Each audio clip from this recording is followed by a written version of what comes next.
Hello दोस्तों, last lecture में हमने डिस्कस किया था लेजिस्लेटिव काउंसिल की कंपोजिशन और लेजिस्लेटिव असेंबली की कंपोजिशन। और हमारा ये क्वालिफिकेशन इसके आगे रह गया था क्योंकि वो जो पीडीएफ रीडर था कुछ अच्छी से प्रॉपर वर्क नहीं कर रहा था, इसलिए इसमें हम डिस्कस करेंगे क्वालिफिकेशन से, qualification of member of state. ठीक है, तो आर्टिकल 173 जो है वो ये कहता है कि एक person shall not be qualified to be chosen to fill the seat in the legislature of a state unless, मतलब उसके पास ये चीजें नहीं होंगी या वो रिक्वायरमेंट को फुलफिल नहीं करेगा तो वो स्टेट लेजिस्लेचर का मेंबर नहीं बन पाएगा। जैसे मान लो भारत का नागरिक हो, ठीक है, और जो ओथ जो शपथ लेता है वो ऑथराइज्ड पर्सन इलेक्शन कमीशन के द्वारा होता है according to the form set out for the purpose of third schedule. ठीक है, थर्ड शेड्यूल में फॉर्म जो सेट आउट किया गया है उसमें, ठीक है। In case of seat in the legislative assembly not less than 25 years of age. ठीक है, in case of seat in legislative council not less than third party of age. ठीक है, तो 25 साल उसकी उम्र होना चाहिए लेजिस्लेटिव काउंसिल में, 30 साल उसकी उम्र होना चाहिए। और other qualification as may be prescribe in that behalf by or under any law made by parliament. और कोई भी क्वालिफिकेशन जो कि पार्लियामेंट के लॉ के द्वारा प्रिस्क्राइब की जाए। ठीक है, तो 4 कंडीशन हो गई। पहली कंडीशन आर्टिकल 73 ये कहता है, 173 ये कहता है कि कोई भी व्यक्ति राज्य विधान परिषद और विधानसभा का सदस्य तब तक नहीं बन सकता जब तक कि ये क्वालिफिकेशन उसमें नहीं हो। जैसे कि भारत का नागरिक हो, वो इलेक्शन कमीशन के द्वारा एक पर्सन के द्वारा जो इलेक्शन कमीशन किसी पर्सन को ऑथराइज करता है उसके आगे वो शपथ ग्रहण करता है जो कि थर्ड शेड्यूल के अकॉर्डिंग जो फॉर्म है उसमें सेट की गई है।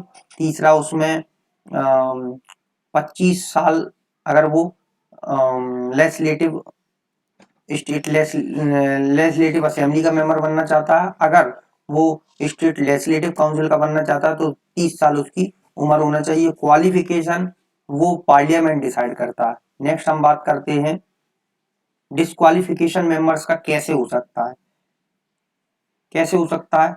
ठीक है, लेजिस्लेटिव असेंबली से अगर वो ऑफिस ऑफ प्रॉफिट होल्ड करता है। ठीक है, अगर ऑफिस ऑफ प्रॉफिट होल्ड करता है या गवर्नमेंट ऑफ इंडिया और गवर्नमेंट ऑफ स्टेट में ऑफिस ऑफ प्रॉफिट होल्ड करता है। ठीक है, या अदर उसकी देखें, ठीक है, other than that of a minister for Indian union और फॉर अ स्टेट और an office declared by law of a state not to disqualify its holder. ठीक है, देखो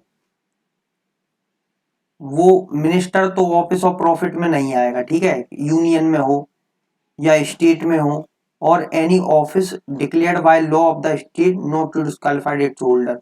अगर कोई स्टेट लेजिस्लेचर के द्वारा या स्टेट के द्वारा कहा जाता है कि ये जो प्रॉफिट ये जो ऑफिस है ये ऑफिस ऑफ प्रॉफिट से बाहर है तो उसको डिस्क्वालीफाई नहीं किया जाएगा। अगर उसका अनसाउंड माइंड है, ठीक है, किसी भी कॉम्पिटेंट अथॉरिटी के द्वारा डिक्लेयर किया जाए कि उसका जो माइंड है वो अनसाउंड है। ठीक है, नेक्स्ट हम बात करते हैं अगर वो अनडिस्चार्ज इंसॉल्वेंट है या वो भारत का नागरिक नहीं है या उसने किसी और देश की नागरिकता स्वीकार कर ली है किसी फॉरेन स्टेट की। ठीक है, किसी भी अलायंस के थ्रू या किसी फॉरेन स्टेट को मान रहा है तो उस केस में, ठीक है,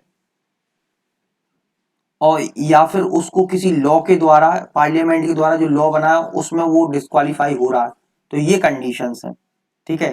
क्या क्या कंडीशंस हैं ये हमने देखी हैं। देखिए हमने इसमें देखा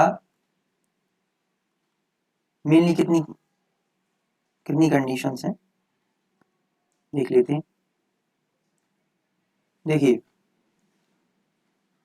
किस किस कंडीशंस में जो मेंबर हो वो डिस्क्वालीफाई हो सकता है। पहली बात तो ऑफिस ऑफ प्रॉफिट नहीं होना चाहिए। दूसरा, वो कॉम्पिटेंट कोर्ट के द्वारा अनसाउंड माइंड डिक्लेयर अगर उसको कर दिया तो उसको डिस्क्वालीफाई कर दिया जाएगा, या इनसॉल्वेंट डिक्लेयर किया गया है, या भारत का नागरिक नहीं है, या उसने नागरिकता छोड़ दी है, ठीक है, या फॉरेन स्टेट की उसने ले ली है नागरिकता, या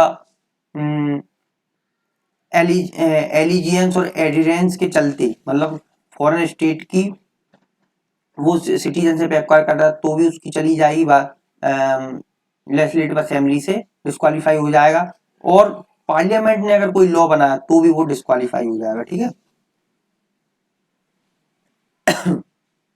नेक्स्ट अब हम बात करते हैं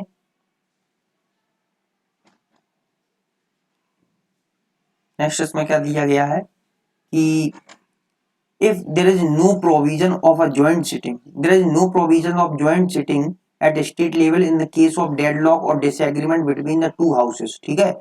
दो हाउसों के बीच में डेडलॉक नहीं होगा, जैसे कि डेडलॉक जब पार्लियामेंट में कोई बिल के ऊपर कॉन्फ्लिक्ट आ जाता है लोकसभा और राज्यसभा में, तब डेडलॉक लगता है। लेकिन स्टेट में कोई प्रोविजन नहीं है ज्वाइंट सिटिंग का, क्योंकि ऑल दो सेंटर में प्रोविजन है ज्वाइंट सिटिंग का, लोकसभा राज्यसभा में ये बता रहा है, लेकिन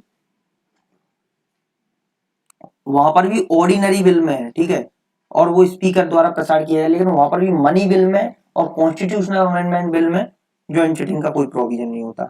अब पोजीशन ऑफ चीफ मिनिस्टर होती है स्टेट लेवल पर, वो बिल्कुल जो प्रधानमंत्री होता है सेंटर में उसके सेम होती है, ठीक है। हम बात करते हैं कि चीफ मिनिस्टर से रिलेटेड प्रोविजंस कौन कौन से हैं। जैसे आर्टिकल 173, ठीक है, आर्टिकल सॉरी 163 है, आर्टिकल 164 है, 167, ये इंपॉर्टेंट आर्टिकल्स हैं, ठीक है, ये इंपॉर्टेंट आर्टिकल्स हैं, इसको हम देखते हैं। जैसे काउंसिल ऑफ मिनिस्टर, ठीक है,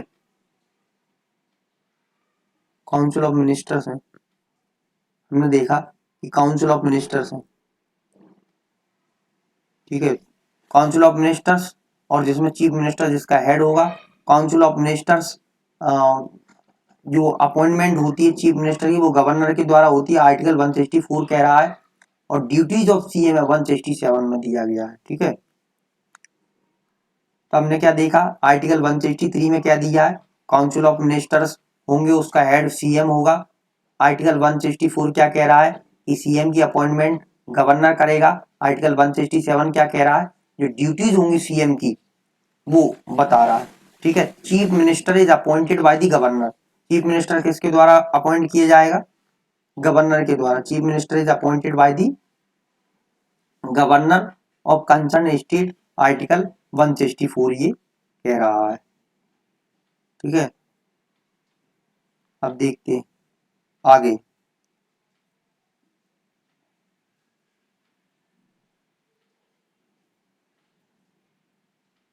अब हम देखते हैं प्रिसाइडिंग ऑफिसर, ये बहुत ही important friends. Presiding officer, presiding officer में हम देखते हैं कि देखो स्पीकर और डिप्टी स्पीकर हो जाएंगे, और चेयरमैन डिप्टी चेयरमैन हो जाएगा। ये किस केस में है, ये लेजिस्लेटिव असेंबली के केस में है। ये किस केस में है, लेजिस्लेटिव काउंसिल के केस में, स्टेट की, ठीक है। सिमिलर होंगे प्रिसाइडिंग ऑफिसर, लेकिन वहां पर क्या है, जो वाइस प्रेसिडेंट होता है वो एक्स ऑफिशियो चेयरमैन हो सकता है राज्यसभा का, लेकिन यहाँ पर ऐसा कोई प्रोविजन नहीं है। लेजिस्लेटिव असेंबली की बात करें, जो स्पीकर होता है यहाँ का लेजिस्लेटिव असेंबली का, लेजिस्लेटिव असेंबली एक स्पीकर होता है, एक डिप्टी स्पीकर होता है, जो असेंबली के द्वारा ही इटसेल्फ फ्रॉम इट्स मेंबर, उन्हीं मेंबर्स में से चुना जाता है। लेकिन लेजिस्लेटिव काउंसिल का बिल्कुल सिमिलर होता है, चेयरमैन डिप्टी चेयरमैन होता है, उन्हीं मेंबर में से चुना जाता है, ठीक है। दूसरा में इसमें देखते हैं कि स्पीकर क्या है, मीटिंग जो होती है असेंबली की उस पर प्रिसाइड करता है। यहाँ पर भी जो चेयरमैन होता है तो यहाँ पर वो भी प्रिसाइड करता है, और उसकी एब्सेंस में डिप्टी स्पीकर करता है, ठीक है। और यहाँ पर भी चेयरमैन की एब्सेंस में डिप्टी चेयरमैन करता है, ठीक है। स्पीकर क्या है, रेजिग्नेशन डिप्टी स्पीकर को देता है और डिप्टी स्पीकर स्पीकर को देता है। यहाँ पर चेयरमैन रेजिग्नेशन डिप्टी स्पीकर को और वाइस वर्सा, ठीक है। ये सब हो गया। अब हम बात करते हैं passage of ordinary bill in the state legislature. अब ऑर्डिनरी बिल का पासेज देख लेते हैं स्टेट लेजिस्लेचर में। Passage of ordinary bill in state legislature, ठीक है। जैसे अगर लेजिस्लेटिव असेंबली में ओरिजिनेट हुआ है, दूसरा लेजिस्लेटिव काउंसिल में, दो कंडीशंस होती हैं। अगर लेजिस्लेटिव असेंबली में हुआ है तब क्या क्या कंडीशंस हो सकती हैं, देखो। असेंबली में ओरिजिनेट हुआ तो लेजिस्लेटिव काउंसिल उसको पास करती है, ठीक है। गवर्नर की एसेंट मिलती है, बिल बन जाता है। दूसरा, लेजिस्लेटिव काउंसिल अगर उसको रिजेक्ट कर देती है, ठीक है, और 3 महीने तक अगर कोई एक्शन नहीं लेती है, ठीक है, या लेजिस्लेटिव काउंसिल क्या करती है, प्रपोजेस कुछ अमेंडमेंट उसमें पेश करती है और असेंबली को भेज देती है रिकंसिडर। 3 कंडीशन कर सकती है। देखो, अगर लेजिस्लेटिव असेंबली में हुआ, ठीक है, तो वहां तो हो जाएगा। फिर दूसरा है लेजिस्लेटिव काउंसिल में, वहां से बिल आएगा तो लेजिस्लेटिव काउंसिल उसको रिजेक्ट कर सकती है या कुछ अमेंडमेंट भेज के असेंबली के पास दोबारा भेज सकती है, या 3 महीने तक कोई एक्शन नहीं लेती है, ठीक है। Legislative assembly passes it again and send it to the council। तो लेजिस्लेटिव असेंबली इस केस में क्या करती है कि फिर से पास करेगी और काउंसिल को वो भेजा देगी, ठीक है। अब इस केस में क्या होता है, 3 कंडीशन फिर से होती है। काउंसिल बिल को रिजेक्ट कर सकती है, council proposes amendment not to accept by assembly, ठीक है।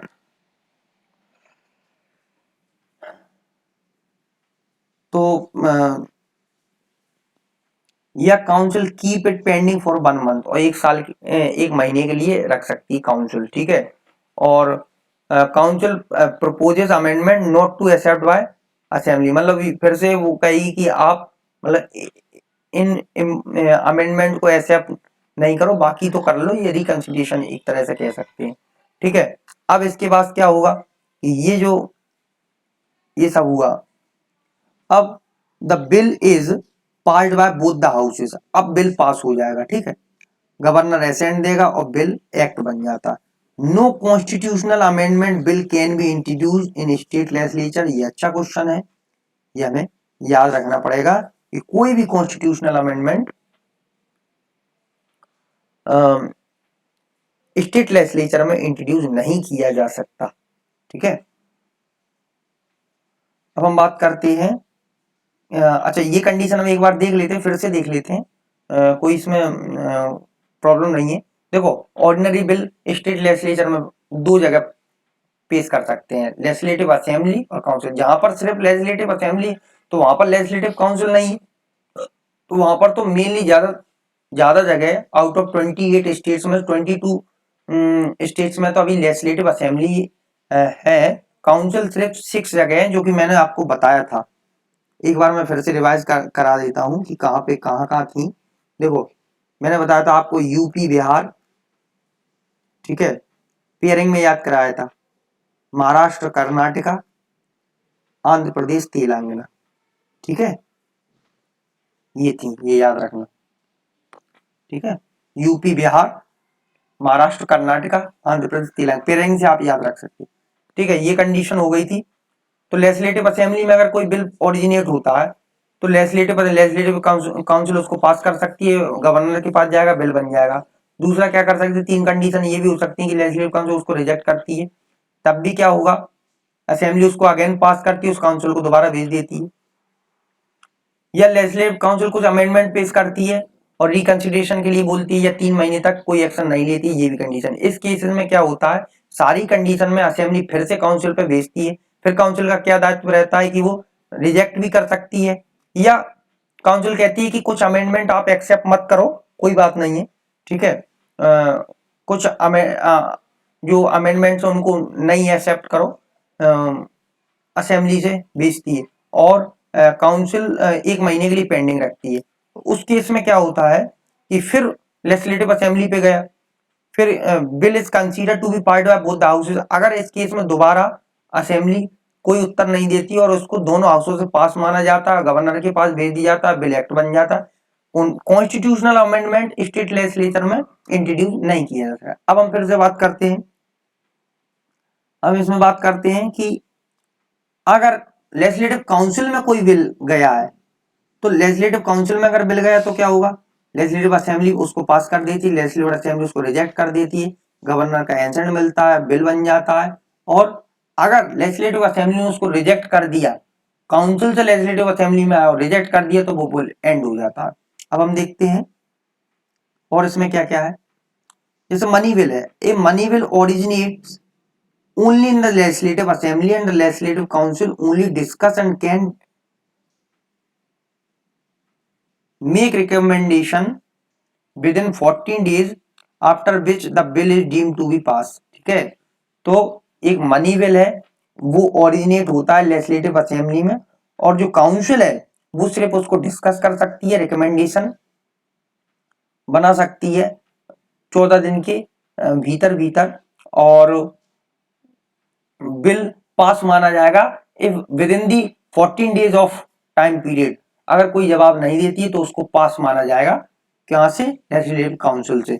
ठीक है, और इसमें क्या है, there is no provision of joint sitting in the state legislature over disagreement with regard to any bill.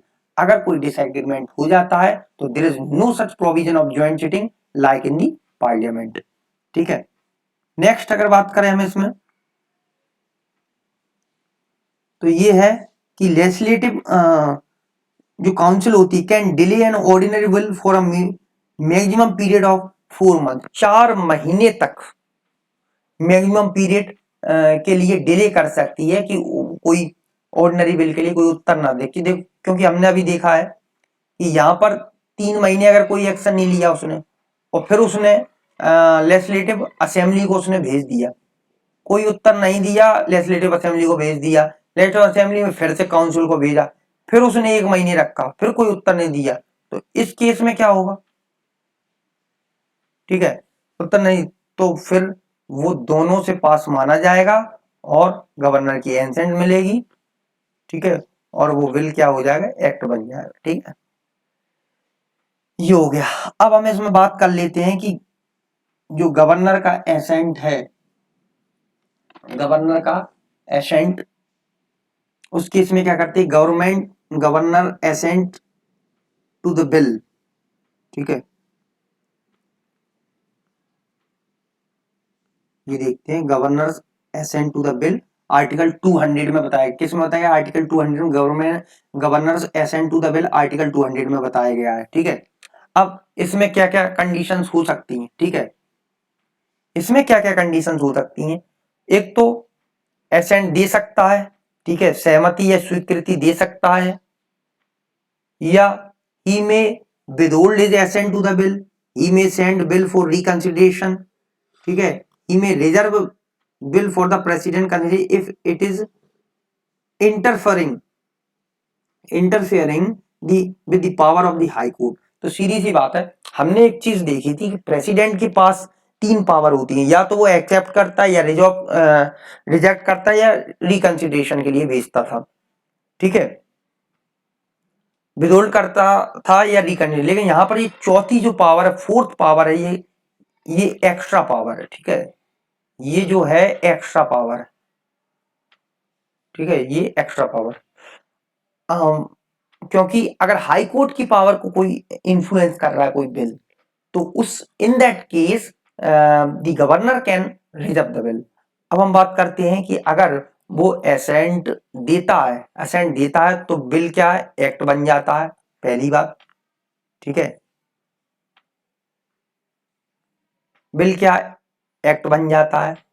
अगर विदहोल्ड करता है तो बिल एक्ट नहीं बन पाता है। रिकंसिडरेशन के लिए अगर भेजता है तो वो स्टेट लेजिस्लेचर के द्वारा पास होता है, तो गवर्नर को एसेंट उसको देना ही पड़ता है दूसरे सेकंड टाइम में। अगर प्रेसिडेंट की बात करें तो यहाँ पर अगर वो रिजर्व कर लेता तो प्रेसिडेंट के पास फिर से 3 कंडीशन है। क्या तीन कंडीशन क्या क्या है प्रेसिडेंट के पास, इसको देख लेते हैं। वो एसेंट दे सकता है, विदहोल्ड कर सकता है, या स्टेट लेजिस्लेचर को रिकंसिडरेशन के लिए भेजता है।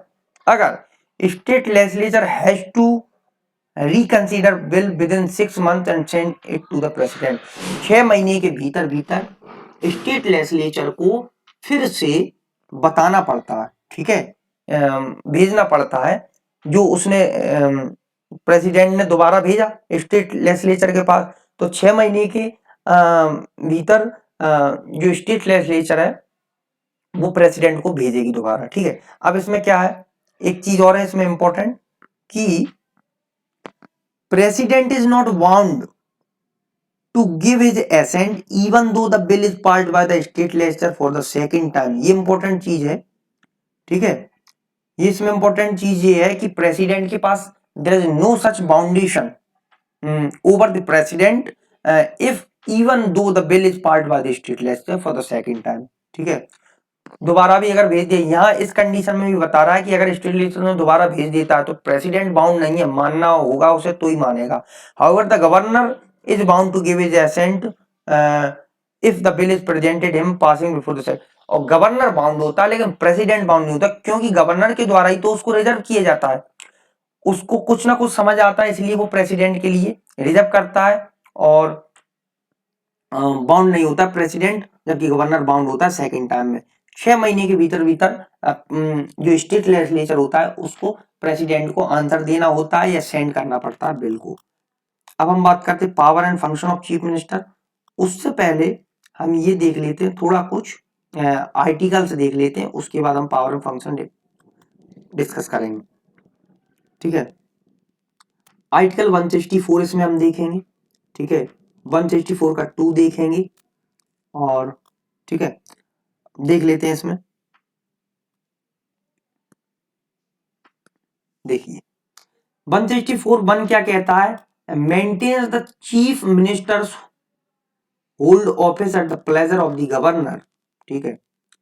चीफ मिनिस्टर जो होता है वो प्लेजर ऑफ गवर्नर के उस पर ब्याज पर होल्ड करता है ऑफिस को। आर्टिकल 164 ये कहता है कि जो मिनिस्टर्स होते हैं including the chief minister are collectively responsible to the legislative assembly of the. अब यहाँ पर ये देखो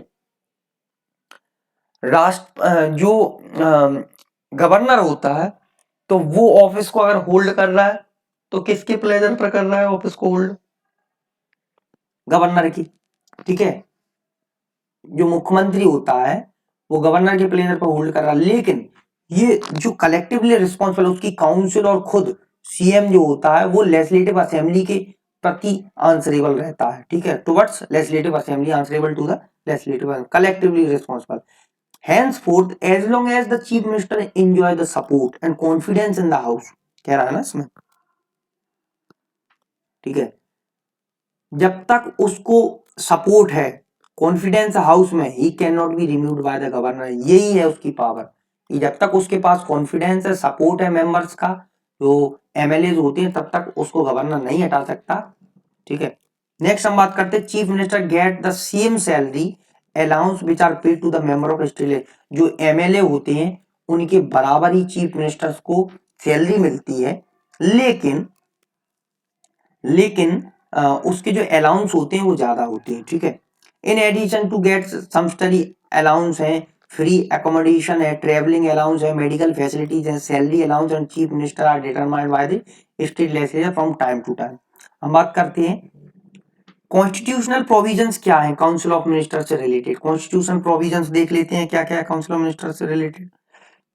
देखिए आर्टिकल 163 है, 164 है। देखो काउंसिल ऑफ मिनिस्टर्स होते हैं जो, वो क्या करते हैं कि गवर्नर को हेल्प करते हैं और एडवाइस देते हैं, aid and advice to the governor, ठीक है। काउंसिल ऑफ मिनिस्टर किस लिए होती है, गवर्नर को हेल्प करने के लिए। प्रोविजन रिलेटेड टू अपॉइंटमेंट है, रीशफल अगर करना है, या पोर्टफोलियो का अपॉइंटमेंट है, या सैलरी अलाउंस है, इंडिविजुअल और कलेक्टिव रिस्पॉन्सिबिलिटी, ये सब प्रोविजन रिलेटेड वो आर्टिकल 164 में दिए हुए हैं। अब हम बात करते हैं लेजिस्लेटिव असेंबली, ठीक है। तो लेजिस्लेटिव जो असेंबली है, लेजिस्लेटिव असेंबली के बारे में बात कर लेते हैं।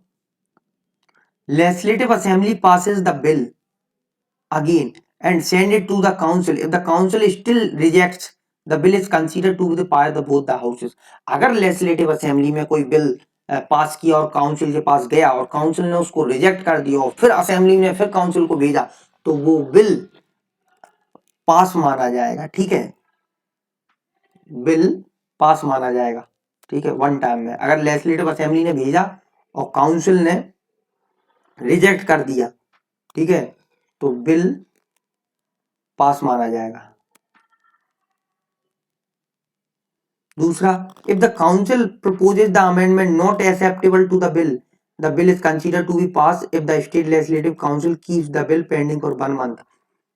और दूसरा केस ये है कि अगर काउंसिल ने कोई अमेंडमेंट प्रपोज उसको किया है और ठीक है, जो बिल में एक्सेप्टेबल नहीं है, मतलब लेजिस्लेटिव असेंबली उसको एक्सेप्ट नहीं करती है और दोबारा अगर भेजती है और 1 महीने तक अगर लेजिस्लेटिव काउंसिल जवाब नहीं देती है, तो लेजिस्लेटिव असेंबली उसको पास मानेगी and then either in the 3 cases the bill is considered to be pass both the house. तीनों केसेस में क्या होगा कि बिल पास माना जाएगा। ठीक है, लेजिस्लेटिव काउंसिल क्या होती है, ऑर्डिनरी बिल को मैक्सिमम जो ड्यूरेशन 4 महीने तक कर सकती है। Hierarchy of state council of ministers में देख लेते हैं, हायरार्की में क्या क्या आएगा। ठीक है, सबसे पहले चीफ मिनिस्टर आएंगे, फिर कैबिनेट मिनिस्टर, फिर मिनिस्टर ऑफ स्टेट, फिर डिप्टी मिनिस्टर, फिर पार्लियामेंट्री सेक्रेटरी। तो सीएम हो गया, फिर कैबिनेट मिनिस्टर उसकी कैबिनेट मिनिस्टर हो गए, फिर मिनिस्टर ऑफ स्टेट हो गए, फिर डिप्टी मिनिस्टर हो गए और पार्लियामेंट्री सेक्रेटरीट्स हो गए। अब हम इसमें देख लेते हैं कि power and function of chief minister, ये बहुत इंपॉर्टेंट है, power and function of the chief ministers. ठीक है, power and functions of the chief minister देख लेते हैं। देखो, काउंसिल से रिलेटेड क्या उसके पास पावर है, गवर्नर से क्या रिलेटेड है, या स्टेट लेजिस्लेचर से क्या रिलेटेड है, तो इनको हम बारी बारी से देख लेते हैं। देखो, चीफ मिनिस्टर क्या करता है, recommends person who are to be appointed as the minister by the governor. Chief minister ही बताता, पहले गवर्नर आता सीएम को अपॉइंट कर देता है, फिर सीएम बताता है कि इसको मिनिस्टर की आप शपथ दिला दो इसको, ठीक है, पोर्टफोलियो इसको ये दे दो। ठीक है, तो ये गवर्नर का काम होता है, लेकिन मेन रिकमेंडेशन सीएम की लगती है उसमें। आर्टिकल 164 है, वो ये कहता है कि that the chief minister shall be appointed by the governor and the other minister shall be appointed by the governor on the advice of the chief minister. So governor can appoint only those members as the ministers who are recommended by the CM. उन्हीं को मंत्री बनाएगा जिसको मुख्यमंत्री कहेगा। ठीक है, he allocates and reshuffle the portfolio, ये भी मैंने बताया आपको। he presides over the meeting of the cabinet council of ministers. he can call cabinet meeting anytime. और सीएम क्या करता है, जो कैबिनेट की मीटिंग होती है उसको प्रिसाइड करता है, काउंसिल ऑफ मिनिस्टर्स की जो मीटिंग होती है उसको प्रिसाइड करता है और कैबिनेट मीटिंग बुलाता है किसी भी समय पे। और क्या करता है ये, ठीक है, सीएम क्या क्या क्या करता है, he may ask any minister to resign any time, और गवर्नर को भी एडवाइस कर सकता है किसी भी मिनिस्टर को, जब डिफरेंस ऑफ ओपिनियन हो जाता है तो सीएम जो होता है वो काउंसिल ऑफ मिनिस्टर से बोलकर उनको हटवा सकता है किसी भी मिनिस्टर को। ठीक है, गाइड करता है, कंट्रोल करता है, कोऑर्डिनेट करता है, और जो सारी एक्टिविटी होती है सब, मतलब सोल रिस्पॉन्सिबल रहता है क्योंकि हेड होता है वो काउंसिल ऑफ मिनिस्टर का। अगर वो रिजाइन करता है तो काउंसिल ऑफ मिनिस्टर अपने आप डिसॉल्व हो जाती है। ठीक है, काउंसिल ऑफ मिनिस्टर अपने आप डिसॉल्व हो जाती है। अब हमने क्या क्या देख ली, देखो सीएम की क्या रिलेशंस होते हैं काउंसिल ऑफ मिनिस्टर। पहली बात तो गवर्नर के द्वारा सीएम को चुना जाएगा और सीएम रिकमेंडेशन करेगा कि इनको मंत्री बना दो, शपथ दिलवा दी जाएगी गवर्नर के द्वारा। दूसरा क्या करता है, वो एलोकेट करता है या रीसफल करता है पोर्टफोलियो, अपने मिनिस्टर्स में किसको कौन सा मंत्रालय देना है, तो ये सीएम ही देखता है। और जो कैबिनेट की मीटिंग होती है काउंसिल की, वो मीटिंग भी प्रिसाइड करता है और कैबिनेट मीटिंग भी बुला सकता है किसी समय में। और किसी भी मिनिस्टर से वो क्या उसका रेजिग्नेशन मांग सकता है या गवर्नर को एडवाइस कर सकता है या डिसमिस कर सकता है अगर डिफरेंस ऑफ ओपिनियन हो रहा है। और वो गाइड करता है, कंट्रोल करता है, कोऑर्डिनेट करता है एक्टिविटीज जो मिनिस्टर्स की उनको। ठीक है, और अगर वो रिजाइन करता है तो काउंसिल ऑफ मिनिस्टर्स होती है अपने आप डिसॉल्व हो जाती है। मतलब इसकी जो फंक्शन है वो सिमिलर प्रधानमंत्री की तरह, पीएम की तरह, इसलिए कहा गया है कि जो स्टेट में सीएम के फंक्शन होते हैं वो पीएम के सिमिलर फंक्शन होते हैं। अब हम बात करते हैं कि in relation to the governor, governor के रिस्पेक्ट में क्या क्या है ये हम देख लेते हैं। देखिए गवर्नर के रिस्पेक्ट में क्या क्या है, देखो chief minister function as a channel of communication between the governor and council of minister. Channel of communication के बीच में चैनल ऑफ कम्युनिकेशन की तरह काम करता है। देखो मैं इसको ऐसे समझा देता हूँ, आपको हमेशा याद रहेगा चैनल ऑफ कम्युनिकेशन कैसे समझेंगे। देखो ये और ये, ठीक है, ये हो गया सीएम, ये हो गया प्रेसिडेंट, ये हो गई उसकी काउंसिल, ठीक है। तो चैनल ऑफ कम्युनिकेशन की तरह काम करता है, ठीक है। कोई भी बात अगर पहुंचानी है काउंसिल ऑफ मिनिस्टर से तो वो उसके पीएम के जरिए होते हुए काउंसिल ऑफ मिनिस्टर से चर्चा होती है, ठीक है। दूसरा अगर हम बात करें, तो आर्टिकल 167 क्या कहता है, आर्टिकल 167 ये कहता है, आर्टिकल 167 क्या कहता है, एक सेकंड, हाँ, आर्टिकल 167 क्या कहता है, it shall be the duty of chief minister of each state, क्या, to communicate to the governor of the state all the decision of the council of ministers relation to the administration of the affairs of the state and proposal for legislation। तो क्या करेगा chief minister का ये दायित्व होगा, वो governor को बताएगा, ठीक है, कम्युनिकेट करेगा। तो कम्युनिकेशन ही तो चल रही है काउंसिल ऑफ, इसलिए तो कम्युनिकेशन चैनल कम्युनिकेट करेगा गवर्नर से जो सारे डिसीजंस लिए गए हैं काउंसिल ऑफ मिनिस्टर के, एडमिनिस्ट्रेशन प्रशासन को लेकर, स्टेट अफेयर जो अफेयर्स हैं उनका जो प्रशासन है, या जो प्रपोजल है लेजिस्लेशन के, उनको वो कम्युनिकेट करेगा गवर्नर के साथ। दूसरा function, to furnish such information relating to administration of affairs of the state and proposal for legislation as governor may call for, ठीक है। अगर गवर्नर पूछता है तब उस इंफॉर्मेशन को फर्निश करेगा गवर्नर के सामने कि ये प्रपोजल्स चल रहे हैं और एडमिनिस्ट्रेशन ऐसा चल रहा है। दूसरी बात, तीसरी बात क्या है कि अगर गवर्नर रिक्वायर करता है to submit for the consideration of the council of minister any matter on which a decision has been taken by the minister but which has not been considered by the council, ठीक है। देखो अगर किसी ने कोई decision दिया किसी मंत्री ने और काउंसिल ऑफ मिनिस्टर ने उसको नहीं माना, ठीक है, तो काउंसिल ऑफ मिनिस्टर से गवर्नर जो सीएम होगा वो क्या करेगा, संवाद करेगा, किससे, गवर्नर से करेगा कि ऐसे ऐसे ये डिसीजन नहीं लिया गया है, ठीक है। गवर्नर अगर पूछता है कि वो मिनिस्टर ने ऐसा सजेशन दिया था या डिसीजन दिया था, काउंसिल ने उसको क्यों नहीं माना, तो ये कम्युनिकेशन चल रहा है। तो ये ओवरऑल कम्युनिकेशन ही है, ठीक है। लास्ट है, he advises the governor with regard to the appointment of more important office like advocate general as, ठीक है। सीएम एडवाइस करता है गवर्नर को कि आप एडवोकेट जनरल इसको बना दो, या चेयरमैन है या मेंबर है of state public service commission या स्टेट इलेक्शन कमीशन, ये सब, ठीक है, स्टेट पब्लिक सर्विस कमीशन के मेंबर्स हैं या चेयरमैन है या स्टेट इलेक्शन कमिश्नर है उनके, ठीक है। और स्टेट लेजिस्लेचर से क्या संबंध है, देखो सीएम क्या होता है, is the leader of the state assembly, ठीक है। स्टेट लेजिस्लेचर से क्या संबंध है, तो देखो सीएम क्या होता है, लीडर होता है स्टेट लेजिस्लेटिव असेंबली, ठीक है। और लीडर ऑफ पार्टी भी होता है, पावर में जो पार्टी होती है उसका लीडर होता है, गवर्नमेंट की पॉलिसीज को हाउस के फ्लोर पर वो अनाउंस करता है, ठीक है।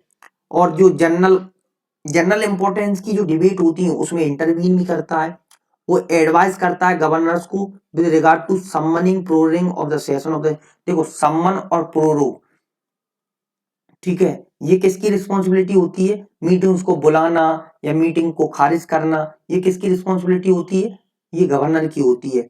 He recommends the governor for dissolution of the legislative assembly when he wishes to do so, और सीएम ही वो व्यक्ति होता है कि अगर हमें जो विधान सभा है, विधानसभा को डिसॉल्व करना तो सीएम ही एडवाइस देता है गवर्नर को। लेकिन कुछ और भी प्रोविजंस हम देखेंगे, लेकिन इससे पहले हम देख लेते हैं इसका नेक्स्ट टॉपिक, हम नेक्स्ट लेक्चर में डिस्कस करेंगे। ठीक है। नेक्स्ट टॉपिक हमारा रहेगा कि relation between the state, centre and states. ये बहुत इंपॉर्टेंट टॉपिक रहेगा, ठीक है। ओके।